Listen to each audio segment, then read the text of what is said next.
nuestros representantes y congresistas es importante analizarlo y por eso invitamos aquí a la mesa de opinión de Antioquia, la primera mesa de opinión de Antioquia, a todos ellos, a los que nos representan desde Bogotá. El representante de la Cámara, Hernán Cadavid, pues siempre es muy atento y nos recibe y nos acepta la invitación aquí a esta mesa de opinión. Representante, ¿cómo me le va? Nacho, pues muchas gracias por invitarme y aquí siempre que me llamen con todo el gusto. Hay un país como entre angustiado, no angustiado, como que sí, como que no, ya no hay plata, que la reforma, que la salud está débil, que la seguridad se está empeorando y se está como gestando un panorama que genera muchas inquietudes y muchas angustias. Y aunque uno no lo crea, y muchas personas sí se estresan con esto. Claro que sí. ¿Qué está pasando con el orden público? ¿Por qué estamos en este retroceso de tener a unos helenos a la defensiva y ahora los tenemos a la ofensiva? Así es. Pues Nacho, frente al orden público pensamos que se han cometido unos errores muy grandes al establecer esa figura del llamado cese bilateral del fuego, que en la práctica no es más que haberle amarrado las manos a la fuerza pública mientras los grupos armados al margen de la ley siguieron delinquiendo, siguieron extorsionando, secuestrando y en todo tipo de acción. Y eso lo que hizo fue que ellos tuvieran la capacidad de copar más territorio, pasando de 140 municipios a 210 municipios, por ejemplo, la presencia del ELN, y una diversidad de negociaciones con 9 grupos armados al margen de la ley. Entre ELN, FARC disidencias, unas Marquetalia, otro Clan del Golfo, por el otro la Sierra Nevada, y son 9 procesos de paz que adelanta el gobierno nacional y evidentemente pues se empoderaron los grupos criminales y el gobierno hoy ya no sabe qué hacer. Y ahora ya pensamos que bastante tarde, pero pues por lo menos lo hizo, que emprende una ofensiva militar contra el ELN, pero ellos ya están absolutamente empoderados. ¿Y cómo recuperar el territorio perdido, representante? Pues yo creo que tendría que haber una decisión política consistente en materia de reducir esos grupos armados al margen de la ley. Lo que pasa es que como el gobierno, cuando eran candidatos a la política de seguridad, la llamaban guerra, entonces se encuentran siempre en una contradicción, porque cuando dicen que tienen que acelerar la capacidad militar, dicen, pero nosotros no queremos la guerra. No es guerra, es seguridad, y el país la está pidiendo y la ha perdido. Basta ver las imágenes del día de ayer, miembros del Frente 53 de las FARC haciendo retenes en la localidad, es una localidad de Bogotá, Sumapaz, nuevamente en lo que antes veíamos como pescas milagrosas o retenes ilegales, pues han vuelto a Bogotá. ¿Por qué hay tanto silencio por parte del ministro? ¿Por qué hay tanto silencio por parte de Predetur entre estas situaciones? Es que realmente con esta volqueta y esas bombas y todo, y los militares heridos y que murieron, pero es muy ambiguo, no hay... Nacho, están en una incapacidad que ya lo supera. El ministro de Defensa se encontraba esta semana en la ciudad de Washington haciendo unas reuniones sobre el tratamiento de drogas que en Colombia alcanzan 255.000 hectáreas, que es el principal combustible de estos grupos para, digamos, funcionar en el territorio colombiano, lo que los ha llevado a esa guerra, inclusive entre esos propios grupos y carteles que no tienen ningún tipo de ideología, hay que decirlo. Aquí no hay nada que justificar, ni de derecha, ni de izquierda, ni de nada, porque se han dedicado al narcotráfico. Y el presidente de la República y el ministro de la Defensa, ya uno los ve en declaraciones por lo menos muy abatidos, casi que diciendo sí, han recuperado territorio. Nos equivocamos. Y en el mismo sentido, el señor Oti Patiño, que le han encargado la administración de la política de paz del gobierno, y pues evidentemente el resultado ese es el que hoy tenemos. ¿Alguno de todos esos procesos que ha iniciado el gobierno ha avanzado? ¿Tiene alguna esperanza de llegar a un feliz término? Yo creo que no. El que era más optimista, en el que el gobierno era más optimista era el del ELN. Pero habían, digamos, suscrito un documento peligrosísimo, Nacho y todos. Yo había manifestado que habían constituido o habían convertido un acuerdo de paz en una pequeña constituyente. Al ELN le suscribieron un documento con 3 características o 3 grandes errores. El primero, negociar la política económica del país, el régimen político, y les dijeron que los acuerdos parciales que alcanzaran entre ellos y el gobierno se podían convertir en política de Estado. Un error brutal. Y ni aún así pues el ELN aprovechó esa condición Y ese era el que parecía que podía avanzar, pero evidentemente no lo va a hacer. Venga, representante, a mí me queda una duda, hombre, y se la quiero hacer, y usted que está ya conectado y hablando con todo el mundo. Entonces nos vamos a quedar en una guerra a perpetuidad. Esto no va a tener ningún freno nunca en la vida, porque es que había cierta afinidad entre el actual presidente de Colombia y estos grupos al margen de la ley, ¿sí o no? Todos Claro. hay una afinidad. Así y él es. contaba desde el inicio de pronto que con esa afinidad pues iba a poder lograr hacer esa gran paz total que él prometió. Claro. Pero resulta que la afinidad como que no era tanto. Aquí priman las necesidades particulares de cada grupo versus el panorama nacional. Es que hay una Acuérdese, renta Nacho, criminal. en 3 meses, dijo el presidente Claro, que sí, iba eso, a pagar. Andrea, 3 es meses. clarísimo, porque el Petro candidato le dijo al país, si yo soy presidente, en 3 meses tengo resuelto el problema del ELN. Y resuelto es que hoy ya están 240 municipios cuando estaba en 160. Ese es el resuelto en los 3 meses. Pero a lo que pregunta Nacho, vale mucho la pena reflexionar sobre eso, porque esto parece un tema cíclico. Entonces resulta que las FARC, cuando se desmovilizaron en el año 2016, suscribieron el acta de desmovilización 13.000 personas, pero entregaron 8.000 fusiles. Es decir, que 8.000 personas estaban en armas. Y las cuentas que aproxima la fuerza pública hoy, producto de esas disidencias, es que supera el número de 8.000. Es decir, 7 años después, con distintos nombres de FARC, tenemos más hombres que los que se desmovilizaron en el 2016. Representante, estamos en un momento donde se le puede echar reversa a esto o podemos decir irrecuperable porque usted da una cifra. Estábamos en el ELN, estábamos con una cifra entonces de 100 y algo de municipios donde los tenían cooptados, ahora estamos sobre 200, nos quedan 2 años más. ¿Es momento para echar reversa al asunto o eso ya nos cogió ventaja? Yo creo que en este gobierno no va a ser, porque no hay la convicción, la capacidad, porque han desmontado las capacidades de la fuerza pública, porque se han retirado voluntariamente del 7 de agosto a la fecha 23.600 miembros del ejército. Entre esos también han hecho remoción por discrecionalidad de 656 oficiales, varios de ellos de inteligencia. Yo no veo las condiciones de un gobierno hoy para restablecer el orden público en Colombia y van a ser 2 años donde lo más desafiante para el próximo gobierno a partir del año 2026 va a ser recuperar el control del territorio colombiano. Pero ¿Cómo entonces, puede? entonces ahí no entiendo una cosa. Ese es el proyecto para el próximo gobierno, ¿sí o no? Sí. Hay que recuperar el territorio nacional. Claro, sí, este gobierno nos dice, necesito más de 500 billones de pesos para poder funcionar. Lo que estamos persiguiendo los colombianos es que este país está quebrado, o sea, o está en una crisis económica. O sea, lo que tenemos es un panorama muy oscuro, porque volver a recuperar toda la fuerza militar, sin plata... La economía. Es muy difícil, Nacho. El estado del país es de incertidumbre. Digamos, si uno le preguntara a los colombianos hoy en la calle cuál es su estado de ánimo, es de incertidumbre. En los aeropuertos o en un centro comercial le preguntan a uno, bueno, ¿y qué va a pasar? ¿Y esto para dónde va? Es como la pregunta permanente. La situación económica tremendamente difícil. Por primera vez en la historia reciente del país, el Congreso de la República le niega el monto del presupuesto general de la Nación a un gobierno nacional. En mi opinión está negado, porque una de las comisiones del Congreso, de las económicas, le dijo no acepto el monto, está negado. Y el gobierno insiste en presentar un presupuesto más alto, pero no tiene cómo financiarlo. Es decir, apruébeme 523 billones, pero yo no soy capaz de decirle al país si tengo cómo sustentar esos 523. Entonces, para sustentar esos 523, no se les ocurrió sino decir, necesito una reforma tributaria. ¿Para qué? Si no hace una reducción de ministerios, no hace una reducción de embajadas, se gastan la plata en eventos como el de ayer, multimillonarios, cada vez que más crece la nómina inservible. Los vimos en la ciudad de Armenia haciendo una convención disque de medios alternativos y lo que tenían eran los influenciadores para financiarlos.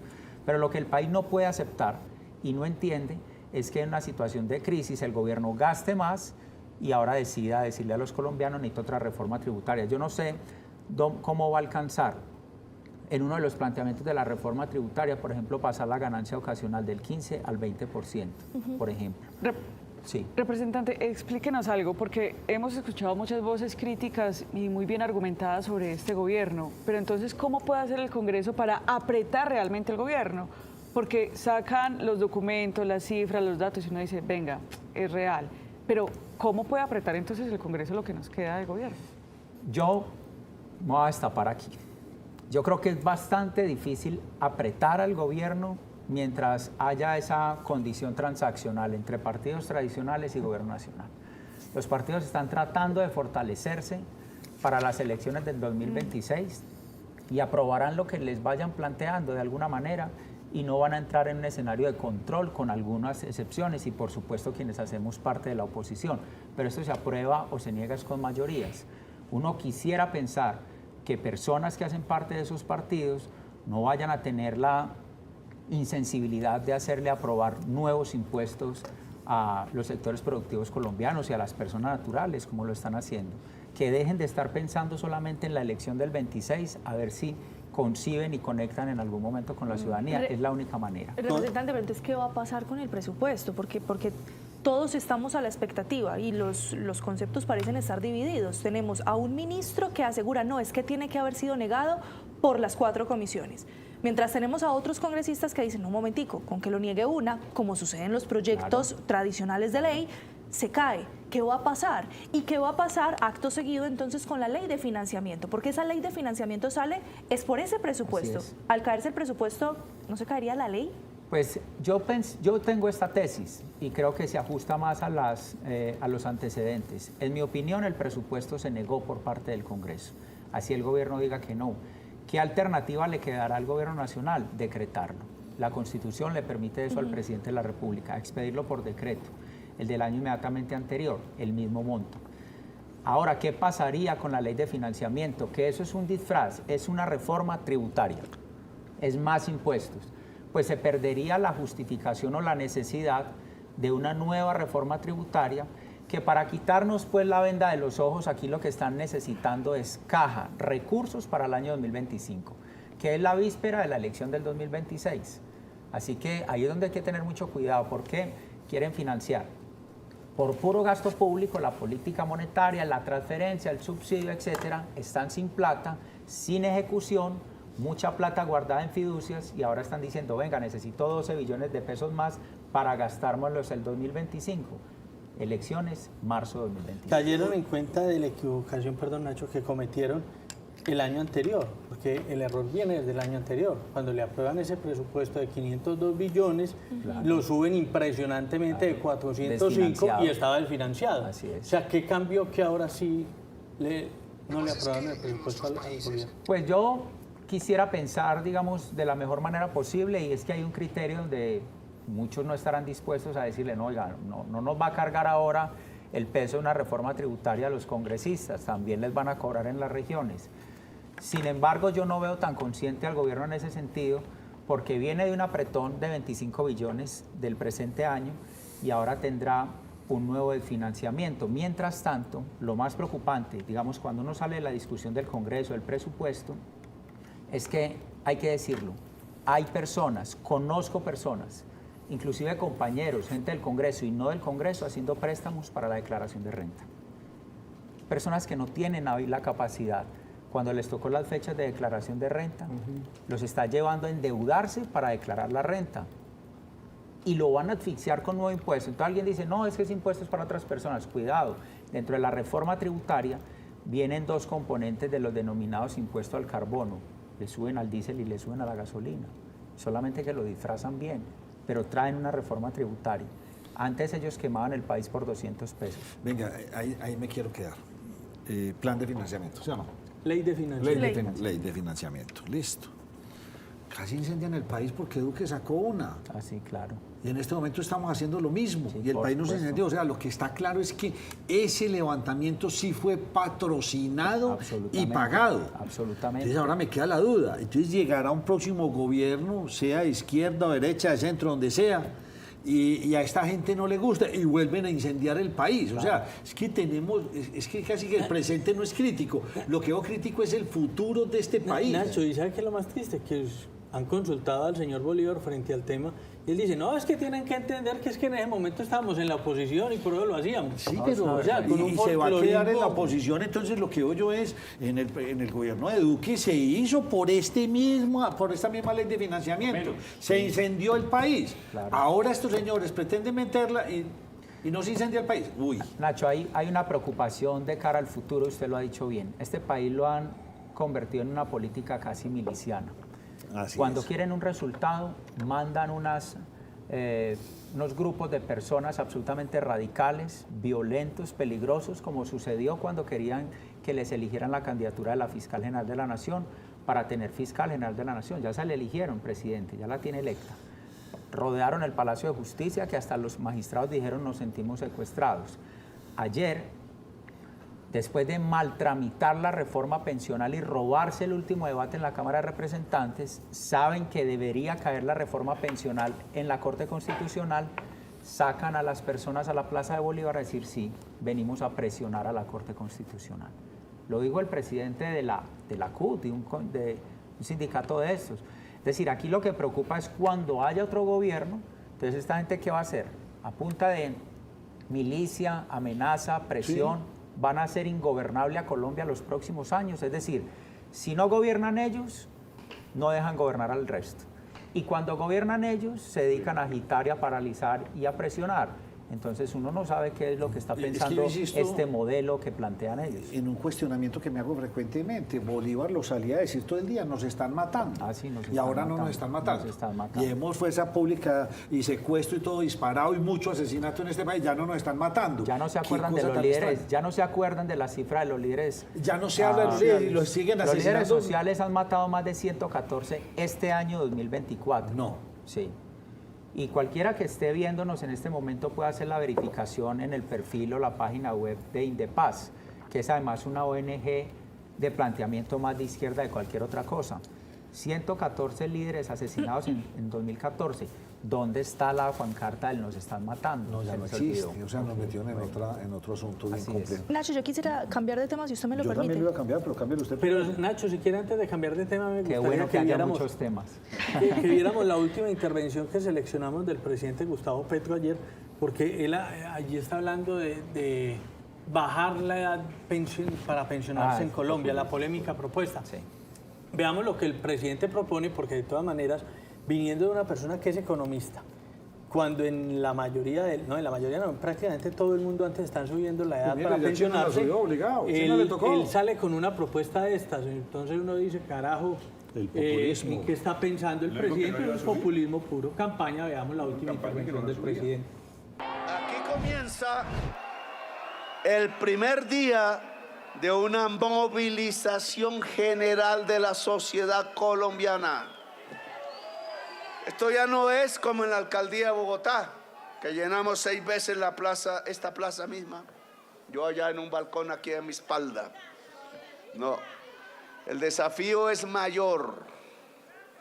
Aquí lo que quieren es borrar la posibilidad de que un proyecto progresista pueda existir en Colombia y ganar elecciones y gobernar. Claramente el presidente nos está diciendo prácticamente que esto arrancó y comienza con eso, que uno no vio mucha gente, la verdad. Esa es yo no la vio las primera, imágenes. o sea, Esta ya es la canta que primera, nos vamos, o sea, duro, aquí estamos sí. arrancando. Pero en la anterior intervención a esta es donde el presidente en realidad está hablando de cómo aumentar la edad, cómo bajar la edad para pensionarse en el país, y vuelve y uno critica el tema viniendo de un economista. Que en vez de aumentar la edad de pensión, lo que deberíamos ya estar discutiendo en todo el mundo es cómo se reduce la edad para pensionarse.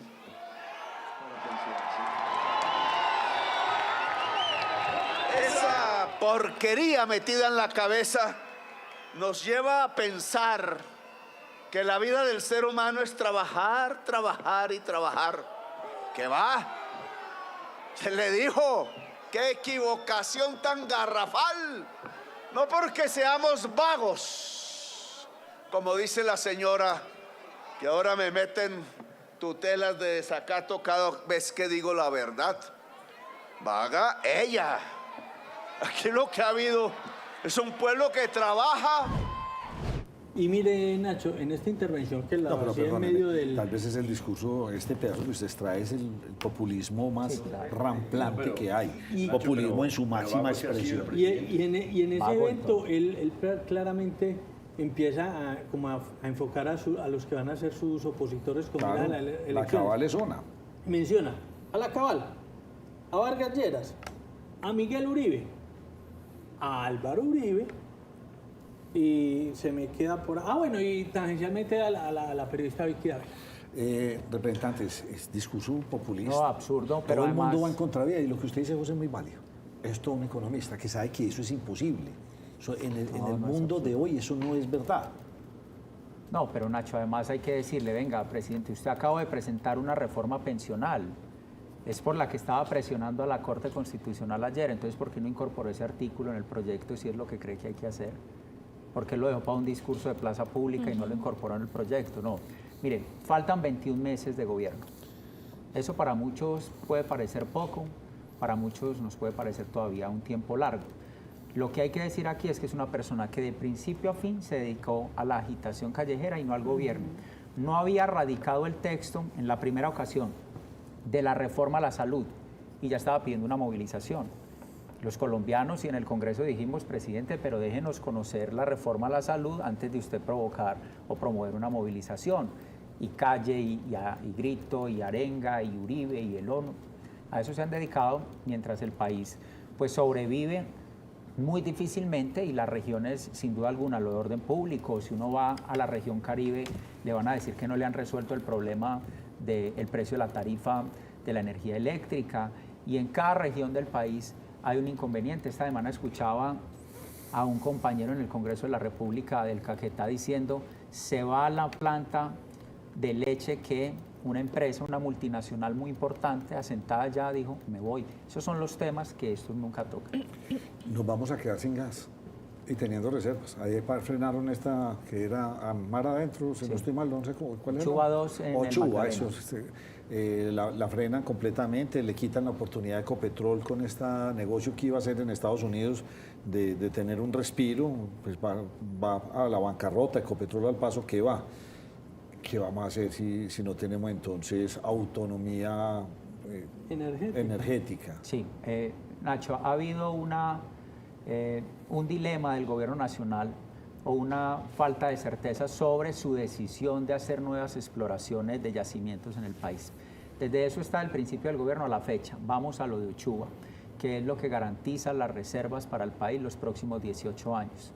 Aquí hay un tema que analizar y es la capacidad de un juez municipal frenar un proyecto de esa dimensión por vía de una tutela. Eso también hay que revisarlo. Entonces, claramente ahí hay una tensión de derechos y entonces si la comunidad indígena, que tiene además un pozo 30 kilómetros aguas adentro, dice es que no nos consultaron, pensamos que hay un abuso de algunos mecanismos como las consultas previas que han paralizado una serie de proyectos importantísimos para el país y que se han convertido en la moneda de cambio de negociación de comunidades. Hasta para parar una torre de energía eléctrica han frenado proyectos en las consultas previas, como también en este caso. Yo sí pienso que además, aparte de lo de Uchuva y el problema jurídico que allí se presenta, hay una falta de rigor, de capacidad técnica de Ecopetrol, que ha venido entrando en pérdidas y que sustituyó los miembros de junta que conocían del tema por la politiquería. Entonces metió a la junta de Ecopetrol a la señora Ángela María Robledo, una señora que está dedicada a la política, a insultar a todo el mundo. Al señor García Realpe, un político de carrera y de tradición de por allá del Nariño de toda la vida. Esos son los miembros de junta, personas que no tienen capacidad de gestionar una crisis, pero mucho menos de anticiparla. ¿Complicado el panorama o cuál es su percepción a futuro? Yo creo que hay un panorama muy complicado, pero también siento que el país y los sectores productivos y las instituciones que funcionan y que hay que proteger, que por ejemplo Petro no se vaya a tomar las mayorías de la Corte Constitucional, que es lo que le ha ido conteniendo sus fiebres sobre distintos temas. Si eso persiste y hay que cuidarlo, y hay un Congreso, y hay un empresariado, y hay unos sectores productivos que aún contra el obstáculo continúan en la tendencia de decir salimos adelante, este país lo salvamos y no lo dejamos hundir. Representante, ¿usted se ha reunido con el gobernador? Sí, señor, me he reunido un par de veces. ¿Y cómo ve usted aquí lo tuvimos esta semana, cómo ve usted la posición del gobernador y cómo ve usted esta nueva gobernación? Bien, muy desafiante en muchos temas. Otra vez el gobierno nacional con las restricciones iniciales, por ejemplo, de la delegación minera en el departamento de Antioquia, nos quita la delegación minera, un departamento que tenía la capacidad de 21 años atrás, 22, gestionar la titulación minera, la fiscalización, la formalización de los títulos. El gobierno nacional impide esa posibilidad continúe. Esa distancia en el desarrollo de la infraestructura del departamento, por fortuna y creo que en una muy buena gestión, se logra que le cedan la administración de los tramos faltantes de Mar 1, Mar 2 para terminar la obra Túnel del Toyo. Me parece importante, pero es una conversación muy truncada con el gobierno nacional y eso hace más difícil la gestión en unos departamentos, Nacho, que cada vez tienen menos rentas, tienen menos ingresos para cubrir o superar una serie de necesidades en un departamento tan grande como el nuestro de 125 municipios. Representante, yo le decía ahorita que le quería cambiar de tema y le voy a cambiar de tema. ¿Con qué ojos ve usted, qué lectura hace la denuncia que está haciendo la representante Jubinao con relación a ese vicio que se habría presentado, según ella, de manera premeditada por parte del gobierno nacional en la publicidad de la reforma pensional? Ella dice que los documentos estaban para que se debatieran, que incluso se gastaron 1 millón de pesos en la impresión de esos documentos, pero que por una orden, al parecer, del Ministerio del Interior, se quedaron escondidos para viciar la reforma pensional. Yo tengo una lectura diferente al tema. Digamos, si ellos incurrieron en la falla de no entregar la gaceta, el documento a cada una de las curules del Congreso para que conociéramos qué era lo que venía del Senado, pero aún así, digamos, demos por hecho que eso hubiese sucedido, aún así no se hubiese cumplido con todo el requisito de la aprobación del debate, porque es que evidentemente no hubo debate. Es decir, de un proyecto de ley de 95 artículos, que era la reforma pensional, nos dejaron discutir 3, y uno de esos era la vigencia. Y apareció la proposición diciendo, acojamos el texto del Senado cuando había votos para ellos y tiempo. Me parece que fue más un error, una gran ansiedad por la presión que tenía el entonces ministro Velasco. Comete ese gran error que en mi opinión les tumba la reforma pensional. Sigamos hablando de reformas, lo llevo ya para la laboral. Sí. Ya comenzaron debates, ya se hizo la exposición de la ponencia negativa y de archivo. ¿Qué va a pasar este lunes cuando se retome? Pues yo tengo la esperanza que podamos ser muy rigurosos en una serie de artículos que crearían un gran daño. Digamos, cuando uno dice que la reforma laboral es lesiva, no está actuando en contra de los trabajadores. Porque si uno deja y permite que la reforma laboral avance en los términos en que hoy se encuentra, mata a la empresa. Y el 90% de los empleos formales en Colombia los produce o los provee la pequeña y la mediana empresa. Entonces le van a aumentar las cargas. Los dominicales los van a pasar del 75 al 100%. Los festivos igual. La tabla de indemnizaciones casi la duplica. ¿Qué hace una pequeña empresa de 3, 4 personas que están haciendo? Y la respuesta que le dicen es, ahora en adelante usted tiene que empezar a pagar casi esto al doble. La mata. Súmele a esto los impuestos, porque no estamos hablando solamente de los costos laborales. 2, hay un elemento muy complejo, muy debatible, Nacho, y es el contrato de aprendizaje. Los muchachos del SENA, hoy ha quedado establecido, así está desde el 2002, que a los muchachos del SENA se les paga en la fase electiva de formación, o en la práctica, perdón, el 70% del salario mínimo. Lo que pretende el gobierno es laboralizar absolutamente el contrato de aprendizaje. Es decir, pagarle el salario mínimo, pensión, absolutamente todo. ¿Qué termina haciendo un empleador? ¿Qué prefiere? ¿Pagar la cuota de monetización? Es decir, pagarle la plata al SENA, que es 1.800.000 pesos, o contratar laboralmente a un aprendiz que le va a costar mucho más. Al SENA. Ahí está la respuesta, Es que entonces. ese muchacho le va a consumir tinto, agua, luz, energía. Pero electricidad. además, el proceso de aprendizaje, Sí, usted lo va a claro. pagar como un trabajador cuando él está todavía en etapa de formación. Pero nosotros le estamos diciendo, no mate el contrato de aprendizaje de esa manera, porque lo que va a causar es que nadie quiera tener un aprendiz. Elementos como esos tendremos que entrar a discutir ahorita a partir del próximo lunes, y pues esperamos que haya algún grado de conciencia.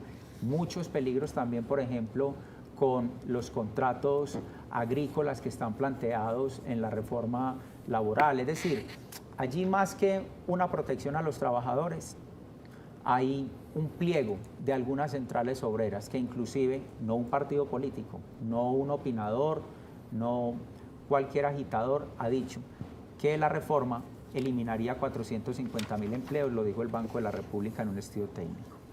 Representante, usted acaba de decir que se espera que en esos debates haya cierto grado de conciencia, y más atrás también manifestaba pues que al parecer en el Congreso estaban más concentrados en esa carrera presidencial.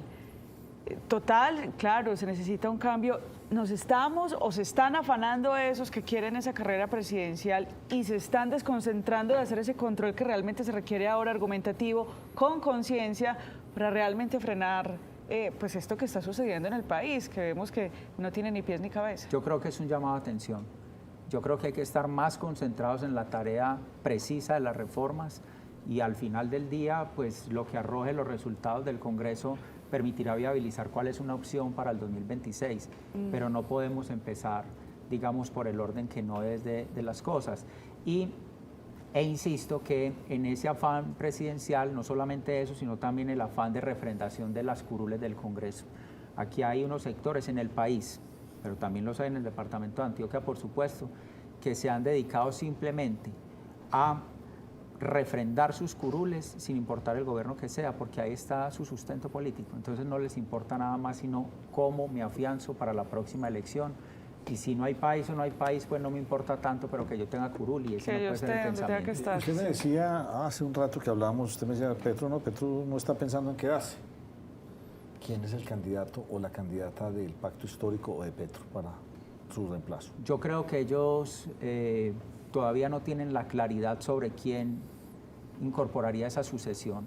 ¿Descarta usted a la Pizarro? Ella es una de las personas que dicen sería por esa simbología el M19 y porque representa entonces lo más íntimo de toda esa esfera de las viejas militancias del M19, entonces la hija de Pizarro. Ellos le han querido dar una connotación a eso, sí, pero no siento que logre posicionarse como una cabeza política nacional de cara a la presidencia de la República. ¿Y a quién siente que se pueda posicionar? De ellos, pues ojalá que no a ninguno, porque pero han hecho mucho daño. Pero alguien va a estar. No, mire, yo siento que ahí hay 2 o 3 opciones. Una es María José Pizarro, seguramente ella va a querer estar. Otros han mencionado a el señor Iván Cepeda, yo no sé qué viabilidades tenga. Otros han dicho que Gustavo Bolívar. La Corcho. Que la Corcho, que bastante daño. Pero es que si uno no sabe de dónde es, o sea, él hoy es de Petro, pero el 26 puede ser de cualquier otro. Y frente a su partido, que también hay veces como que no tenemos esa claridad, ¿qué va a pasar con el Centro Nosotros tenemos, Democrático? Nacho, un objetivo concreto: conformar una oposición seria, juiciosa, y que de allí se arroje en un procedimiento un candidato o candidata que tenga que ir a encontrarse seguramente con una consulta interpartido, intersectores, para tener una sola candidatura de cara, ojalá, eso no está absolutamente resuelto, de cara a la primera vuelta. Y si no es así, pues entonces tendrá que ser a la segunda, que ya se convierte en un riesgo. Pero aquí tiene que haber una unidad de todo lo diferente a Petro. Veremos muchas mujeres como candidatas. ¿Será que Colombia va a tener una mujer presidenta? Yo creo que hay una oportunidad muy grande y en todos los sectores hay perfiles de mujeres. Cada uno no puede estar más de acuerdo con una que con otras, pero yo creo que hay un momento de la política en Colombia donde las mujeres son protagonistas de, no iba a decir de primera línea, pero no, de primer orden. En esa medida, ¿cómo está la exalcaldesa de Bogotá? Me parece que es una persona, en medio de su tremenda incoherencia, va a tener una oportunidad importante, porque ella ayudó a elegir a Petro, hoy lo critica todo el día y se presenta como la opción para resolver los problemas que Petro. Es decir, ella nos elige el problema y ahora nos dice que es la solución del problema, pero sin duda va a tener un papel. Representante, hablando de elecciones, ¿cómo ve usted esa postulación que hizo el presidente Petro de Gregorio el Hash, secretario general del Senado, para procurador? Bueno, pues sin duda sorpresiva, porque él estaba como candidato o en lo que llaman lista corta, aspirando a que la Corte Suprema de Justicia lo ternara. La Corte Suprema de Justicia no lo terna a él, terna al ex senador Germán Barón, y sorpresivamente aparece Gregorio El Hash, secretario del Senado, que conoce a todos los senadores de esta generación, de otras 3 generaciones adelante, y sin duda es un movimiento muy audaz. Y el doctor Gregorio El Hash pues ha manejado unas relaciones cordiales con todos los sectores, es decir, antes de nosotros tener esta conversación, vi que el Partido Liberal, Conservador y U dijeron es nuestro candidato a la Procuraduría, seguramente será electo la próxima semana. Por último, le pregunto, porque es que terminamos, yo no sé, casi que implícitamente apoyando a Maduro. O sea, somos 3 países en América Latina, pues esto es como, después de todas las pruebas y todo lo que hemos visto y lo que está ocurriendo, lamentable. ¿Cuál es la versión de ustedes desde la Cámara de Representantes, desde el mismo Senado? Pues por lo menos el gobierno de Colombia, porque no representa la postura de todos los colombianos, se ha alineado con un eje vergonzoso. Irán, Nicaragua, México con una postura inexplicable un poco de la nueva presidente. Pero lo de Colombia es vergonzoso, lo del gobierno frente a Maduro. Y además, Maduro dice, ese es mi asesor, ese es mi mejor amigo, yo lo admiro, yo lo quiero a Petro. Eso está claro, ahí no hay, digamos, lugar a duda alguna. Sin embargo, nosotros, por lo menos en la Cámara de Representantes, logramos provocar una votación para que la Cámara reconozca, digamos, simbólicamente, como mensaje político, el mandato de Edmundo González como presidente. Sin duda eso representa que no todas las instituciones del Estado colombiano están pensando lo que piensa Petro. Representante Macabe, espero volverlo a tener No, con muchas gracias. más de frecuencia verdad. por acá hablando de temas políticos nacionales. Muchas gracias a ustedes. Complicado el tema del gas, complicado el tema de la seguridad, complicado el tema de la salud. Vamos a ver, esperemos que todo se resuelva. Cantan por ahí un racionamiento duro 2026. Muchas gracias, a usted lo invito a hacer una pausa y ya volvemos.